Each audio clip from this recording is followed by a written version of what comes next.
Well, good afternoon. Good afternoon. Hey, Paul, man, I'm excited about today's live update because today we're kind of talking about business and how business realities are impacting supply chain and ultimately the goods that we get to enjoy and how that interfaces with technology.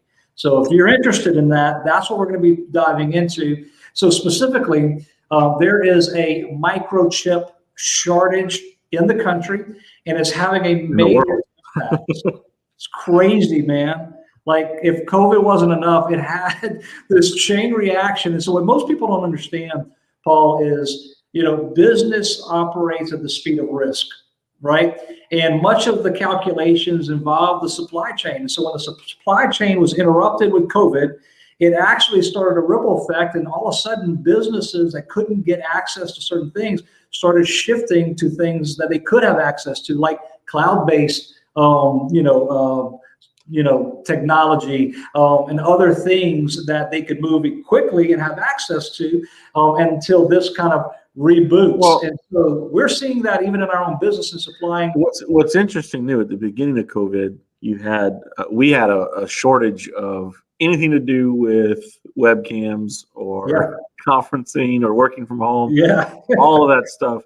You couldn't find a webcam anywhere. And that was just a matter of the supply being limited and the demand being very high. But what happened with COVID being everything was shut down for a while, and we're just now starting to see some different effects of that now that we weren't seeing before. Yeah, no, that you're absolutely right, and that so much of that had to do with the supply chain issues, but also there were some other factors that played a role in this chip shortage. I don't know if you had heard about a fire they actually had in a Japan factory, and then also in Texas, that huge winter storm messed up supply chain and just began to backlog things like crazy. And I think there's talk about new investment. I think Intel was talking about a $20 million investment in U.S.-based factories that will produce these, but that's a long ways off. Absolutely, and it's getting harder and harder to find anything to do with a computer chip that you really don't even think about, like what everything that could possibly be backlogged because of these computer chips. In fact, I got this picture I thought was very interesting. And I'm sure y'all have seen it, or if you haven't, this is basically the Kentucky Speedway. And these are all brand new Ford trucks that are sitting there that cannot be sold because they're waiting on these computer chips that we can't get right now. So it's so crazy, like something like the car industry is even seeing this. So now they've got all that inventory sitting there that they can't sell, which is obviously costing money and taking up, all of that as well. So it's very Dude, that's crazy. I mean, that image speaks volumes, and it's really kind of what we're seeing across the spectrum of all the different, components we're trying to get. And so planning ahead and not waiting till last minute, or even maybe having backup inventory for companies, I think is something they need to be considering. Yeah, and just, in our industry, we got a notification from Dell. I'll actually put it up on the screen. And they're basically sending out this email to people that sell their products and things, just letting us know that there is an industry-wide shortage and that it's going to be difficult to fill those orders. So we're actually seeing it started off with about a month lead time, and now we're seeing that's extending into 2 months, sometimes 3 months, depending on specifically what devices you're looking for and what quality you need. It could be up to 4 months away. I know, like for some of the LED walls that we do, those are a 4-month lead time right now. Oh, wow. Yeah. So it's crazy. That is crazy. Gartner analysts, which is Gartner is a global research and advisory firm, they expect that there's going to be a worldwide semiconductor shortage until the second quarter of 2022.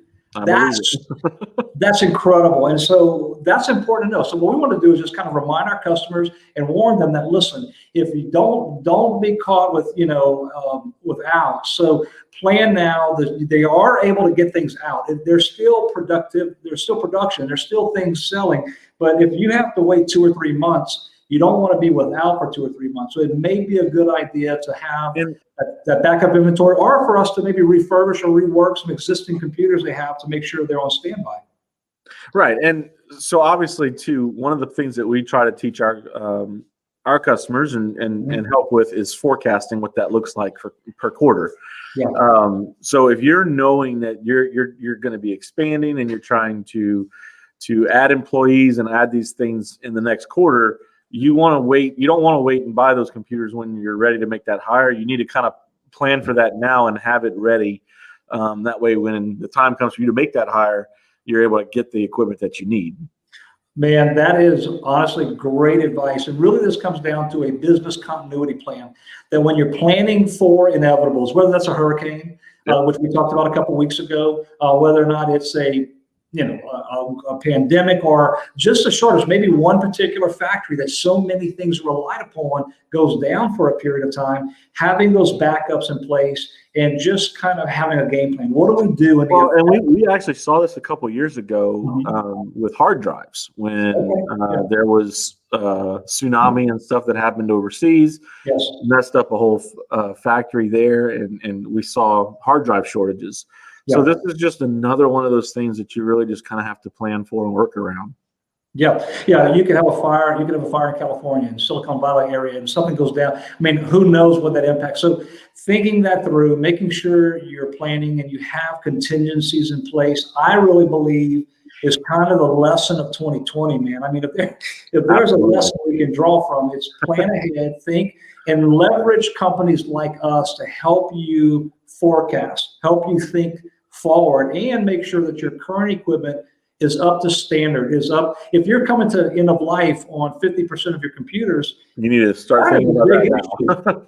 Yeah, that's a big issue, and you've got to address it right now, and we can help you with that. We can also help you with that forecasting and how to make sure you have proper budgeting forecasts for your IT. You know, most people would not be able to tell you what the national average of percentage of budget should be for IT. It's something that is a line item that is oftentimes not thought about until your computer crashes or something goes down. And that also depends on the industry. But, typically, depending on what industry you're in, that ranges somewhere between 1.5%. Yeah. And it could be almost, as high as 10 to 15% if you're in a medical industry or something like that, where you're needing a lot of regulation that comes into place. So it kind of just depends on what that looks like for you, for your industry, and what you're spending compared to other people as well. Yeah. Well, I think the takeaway today is you've got to take control of your own business and your own forecasting and your own contingency. You need to have a plan of action, and you need to have a budgeted line item to account for the costs that are inevitable in the season and the time we're living in. And Vital is here to help them, Paul. We want to be a resource to the community, a resource to local businesses for all of their IT cybersecurity needs. Yeah, and this is something I actually like to talk about too, because it's not so cybersecurity is something we are big on, but this is part of helping build the business. It's not just the protection side of it, but partnering with you to determine what that looks like for you as an individual and as your company. How can we help? How can we align with you to help strategize what that looks like going forward? We got about a minute left. We are able to work with businesses of all sizes. So whether they are 60, 100 employees plus, or they are just 5 or 10 employees, really we have a platform for all those different companies. As we have about 45 seconds left in this segment, talk to us about that as a business owner. It really, IT's for everybody.